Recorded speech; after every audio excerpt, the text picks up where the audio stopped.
पूरा आधुनिक विज्ञान मनुष्य की बुद्धि से पैदा हुआ है, इसीलिए सारा काम चीर-फाड़ से होता है। अगर आप एक वैज्ञानिक को फूल देंगे तो वो इसके टुकड़े करके देखेंगे।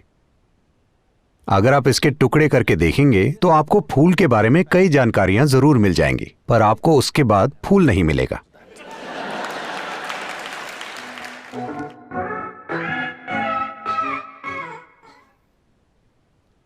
योग विज्ञान में दिमाग जैसा कुछ नहीं होता।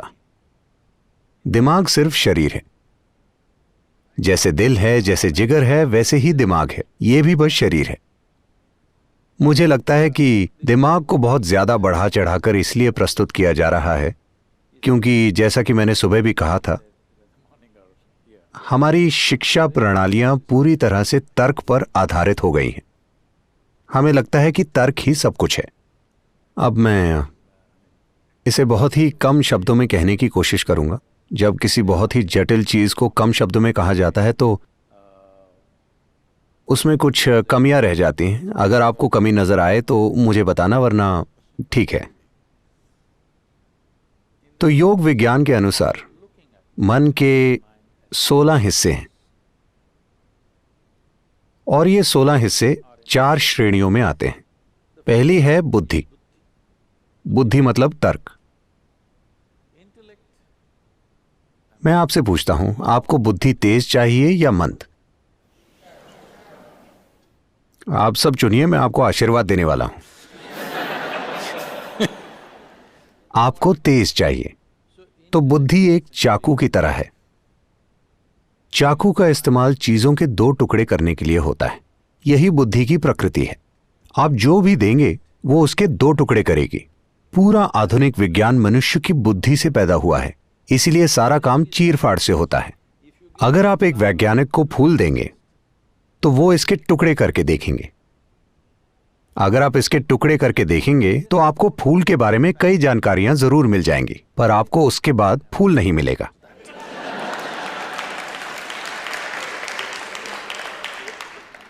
अगर अब आपको कुछ वाकई जानना है, मान लीजिए आपको आपकी मां के बारे में जानना है, कृपया उनके टुकड़े मत करना। यह ऐसे काम नहीं करता, क्योंकि जो चीज आप चीर-फाड़ से जान सकते हैं वो जीवन का भौतिक पहलू है। आप जीवन को चीर-फाड़ से नहीं जान सकते। सिर्फ भौतिक चीजों की चीर-फाड़ की जा सकती है। पर अब हम हर चीज जानने के लिए तर्क का इस्तेमाल करते हैं, तो हम 2 टुकड़े करने की कोशिश करते हैं। हम दुनिया को एक करने की, समानता और आत्मज्ञान की बात करते हैं और सब कुछ तर्क से करना चाहते हैं। यह ऐसा है जैसे चाकू का सिलाई के लिए इस्तेमाल करना। अगर आप चाकू से कुछ सिलेंगे तो आप उसके टुकड़े कर देंगे। तो हम ये देख रहे हैं कि हम किसी चीज के बारे में जितना ज्यादा ज्ञान इकट्ठा करते हैं, गलतफहमी और सत्य से दूरी उतनी बढ़ती जाती है। इसीलिए नहीं कि जानकारी बुरी है, पर इसीलिए क्योंकि हम चाकू से सिलने की कोशिश कर रहे हैं। तो तर्क एक चाकू की तरह है। इसे तेज होना चाहिए। यह जीवित रहने का औजार है। अगर आप में चीजों में फर्क करने का तर्क नहीं होता तो आप इस धरती पर जिंदा नहीं रह पाते। यह बहुत ही जरूरी है। लेकिन यह सिर्फ आपको जिंदा रख सकता है, पर यह तब तक काम नहीं कर सकता जब तक कुछ मात्रा में याददाश्त ना हो। अगर आपकी सारी याददाश्त मिटा दी जाए तो इससे फर्क नहीं पड़ता कि आपका भौतिक स्तर कितना है। अगर आपकी सारी याददाश्त चली जाए तो आप अचानक मूर्ख लगने लगेंगे। आप शायद तब भी बुद्धिमान हो, पर आप मूर्ख लगने लगेंगे। भारत में यह हमेशा होता है। लोग ग्रामीण और शहरी बच्चों को साथ बिठाकर उनका टेस्ट लेते हैं, सिर्फ इसलिए कि शहरी बच्चे के पास ज्यादा जानकारी है तो वो स्मार्ट लगता है। गांव का बच्चा मूर्ख लगता है, लेकिन आप उन्हें वास्तविक स्थिति में रखें तो आप देखेंगे कि वो ज्यादा स्मार्ट निकलेंगे, क्योंकि उनकी बुद्धि पूरी तरह से सक्रिय है। तो तर्क तभी समझदार लगता है जब आप उसे बहुत सी जानकारी का सहारा देते हैं। इसीलिए इंफॉर्मेशन टेक्नोलॉजी का इतना महत्व है और हर कोई जानकारी को लेकर पागल हो रहा है। वो केवल वक्त बर्बाद करने के लिए फोन में नहीं देखते रहते। उसकी वजह है कि सिर्फ उन्हीं छोटी छोटी जानकारियों के सहारे ही वो अपने समाज में, दोस्तों के बीच स्मार्ट नजर आते हैं। सिर्फ जानकारी होने पर ही वो स्मार्ट नजर आते हैं, उसके बिना वो कुछ स्मार्ट नहीं कर सकते। मैं आपको एक उदाहरण देता हूं। हमारे यहाँ 2 तरह के स्कूल हैं। एक स्कूल आधुनिक है और वहां 30% बच्चे अमेरिका से भारत पढ़ने आते हैं, और दूसरा स्कूल पूरी तरह से पारंपरिक है। वहां हम उनको योग, शास्त्रीय नृत्य, शास्त्रीय संगीत, कलरीपायट्टू, जिससे सभी मार्शल आर्ट्स पैदा हुए हैं, संस्कृत और अंग्रेजी भाषाएं सिखाते हैं। उनको किसी तरह का शैक्षिक ज्ञान नहीं दिया जाता। ये कुछ साल पहले की बात है। सारे छोटे बच्चे हाथ धोने के लिए भागे। नल इतनी ऊंचाई पर है, 6 से 7 साल के बच्चे वहां तक पहुंच नहीं पाते। तो आधुनिक स्कूल के सारे बच्चे वहां जाकर बहुत सभ्यता से खड़े होकर इंतजार कर रहे थे कि कोई शिक्षक या कोई और आकर बेंच रखे जिस पर चढ़कर वो हाथ धोएंगे। और ये दूसरे बच्चे दौड़े, बड़े बच्चे नीचे झुके, छोटे बच्चे उन पर चढ़े और हाथ धोकर भाग गए।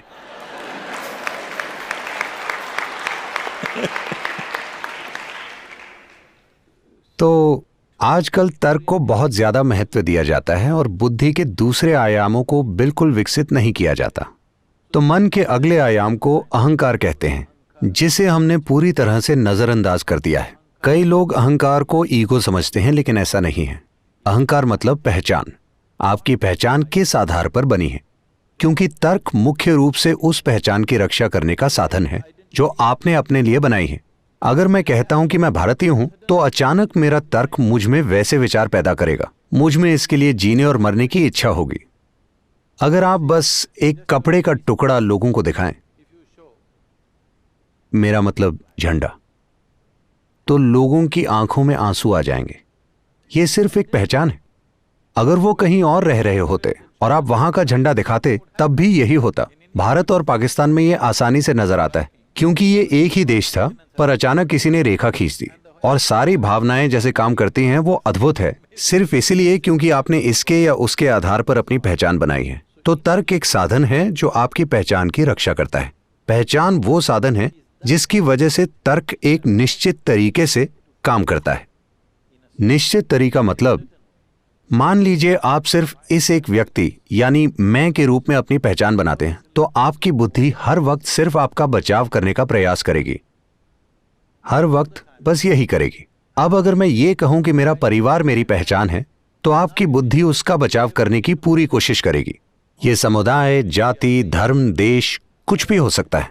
हमने जाति, धर्म और देश के नाम पर कितने ऐसे कार्य किए हैं जो बिल्कुल मूर्खतापूर्ण और अमानवीय हैं, लेकिन हम उन्हें बड़े गर्व के साथ करते हैं क्योंकि हमने अपनी पहचान उनके आधार पर बनाई है। यही पहचान की प्रकृति है। अगर उसी समानता को आगे बढ़ाना हो, तो अगर बुद्धि चाकू है, तो जो हाथ उसे पकड़ता है वो पहचान है। आप मुझे बताइए, चाकू के काम करने के लिए यह जरूरी है कि चाकू तेज हो, लेकिन चाकू से विनाश होगा या विकास, ये उस हाथ पर निर्भर करता है जिसने उसे पकड़ा है ना? लेकिन आजकल हमारे समाज में, हमारी दुनिया में हाथ के विकास के लिए कुछ भी नहीं किया जा रहा। हम अपनी छोटी से छोटी पहचानें बनाते जा रहे हैं। इससे हर हाल में अशांति ही होगी, मनुष्य के भीतर भी और बाहर की दुनिया में भी। कोई और रास्ता नहीं है। प्राचीन काल से ही पूर्वी संस्कृतियों में हमेशा ब्रह्मांडीय पहचान की शिक्षा दी जाती है। अहम ब्रह्मास्मि। 12 साल की उम्र में आपको यह पता होना चाहिए, अहम ब्रह्मास्मि, इसका अर्थ है मैं ब्रह्मांड हूं। असीम के आधार पर पहचान बनने से पहले शिक्षा बिल्कुल नहीं दी जानी चाहिए। सिर्फ पहचान स्थापित होने के बाद ही शिक्षा होनी चाहिए, क्योंकि सही तरह की पहचान के बिना शिक्षा विनाशकारी हो जाती है। क्योंकि आपके पास एक सीमित पहचान है। हम चाहे जो कुछ भी कहें, लेकिन मूल रूप से सारे अपराध, सारे बुरे और भयंकर काम जो हम करते हैं, वो सीमित पहचान की वजह से ही हैं, है ना? ये मेरा तरीका है, वो आपका तरीका है। ये मेरा देश है, वो आपका देश है। ये मेरा धर्म है, वो आपका। ऐसा ही होता है।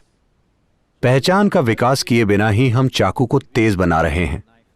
हमारा हाथ अस्थिर है, पर हम चाकू को तेज बना रहे हैं और याददाश्त से उसे शक्तिशाली बना रहे हैं। तो मन के अगले आयाम को मनस कहते हैं। ये याददाश्त का संग्रह है। यहां याददाश्त के 8 आयाम हैं।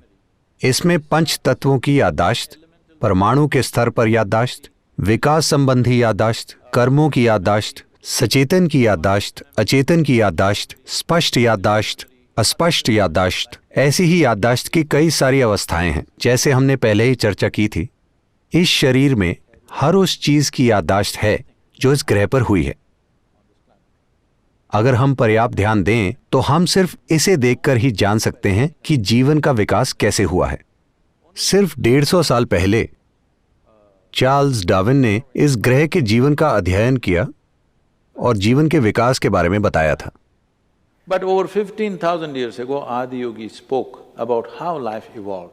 लेकिन आदि योगी ने 15,000 साल पहले ही इसके बारे में बात की थी। उन्होंने पहले ही कहा था, लगभग हर भारतीय ये जानता है लेकिन सचेत नहीं है, 10 अवतार हैं। आप ये सब काफी पढ़ रहे होंगे।